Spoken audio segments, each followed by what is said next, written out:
Hi, my name is Connie Goclanis and you're watching the video on the management of non-accommodative esotropias.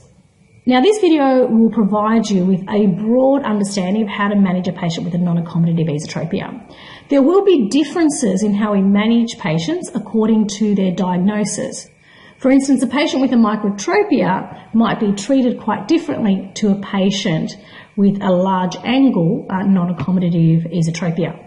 So just bear in mind that this is a very broad overview of management, and we'll go specifically into the management of other conditions such as the infantile esotropia and the microtropia in subsequent videos. The management of patients with a non-accommodative esotropia will be dependent on whether that patient has the potential for binocular single vision.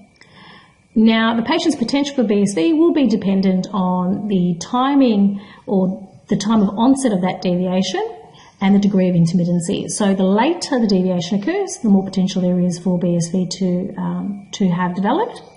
And the greater the intermittency, the more opportunity there is for BSV to develop. If the patient previously had an intermittent deviation and now has a constant deviation, then that patient also has the potential for BSV. So in finding out through our clinical investigation which category the patient falls into, we'll know whether we're aiming for a cosmetic outcome or a functional outcome. In relation to refractive error, we'll correct the patients according to the principles we've learned in managing patients with an ESO deviation. You might consider undercorrection for the purposes of emmetropization or if there is intermittency. However, in many instances, a full correction would be appropriate. I should point out, though, that patients with an infantile esotropia, if they have hypermetropia within normal amounts, remember infants are supposed to have a level of hypermetropia, we can actually leave these patients uncorrected to see whether they'll emmetropize. So this is one of those exceptions where you would consider not prescribing the hypermetropia even though you have an ESO deviation that is present. I want to make one more point in relation to the prescribing of glasses in non-accommodative esotropias, and that is that bifocals have no role in the management of patients with a non-accommodative esotropia.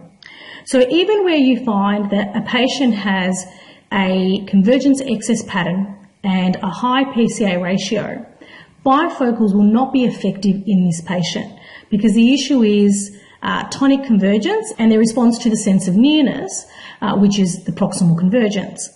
So just bear in mind that bifocals are only prescribed in patients with a convergence excess pattern who have a high ACA ratio and can achieve BSV through the bifocal segment. Non-accommodative patients and patients with partially accommodative ETs do not benefit from bifocals. Another point I'll make just now, because I mentioned in convergence excess esotropias that are non-accommodative, is that myotics don't work in these patients either. So both bifocals and myotics are not an option in patients who have a non-accommodative convergence excess pattern. In relation to prisms, this is only utilised really for patients with BSV, where you would use a base out prism to bring the image onto fovea and simulate a bifoveal patient or give the patient BSV. An example of when to use this might be preoperatively. If you're waiting for surgery and the patient used to have an intermittent deviation, has the potential for BSV, you might want to put a base out prism to prevent suppression from developing and to maintain BSV and give them the best chance of having BSV post-operatively. You could also use them as another example post-operatively if you have an overcorrection or an undercorrection and need to assist the patient to regain BSV, in which case you would wean them off that prism as time goes on. With occlusion, obviously this will be dependent on whether amblyopia is present and dependent on whether you have a constant or intermittent deviation. This will vary as to whether amblyopia is or is not present. With orthoptics, again, it should go without saying that it can only be prescribed in a patient who has BSV to begin with. So you can only prescribe it in a patient with an intermittent esotropia or one who post-operatively needs assistance in regaining BSV. And the exercises we have are those that I've listed there. But again, if you really want to improve control of a deviation, you're looking at trying to improve negative relative fusional divergences or negative fusional divergence, so the divergence range or fusional divergence. And finally, surgery.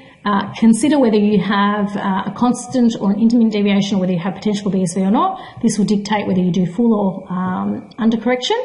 And consider whether there's near distance disparity, which will dictate whether you do unilateral or bilateral surgery.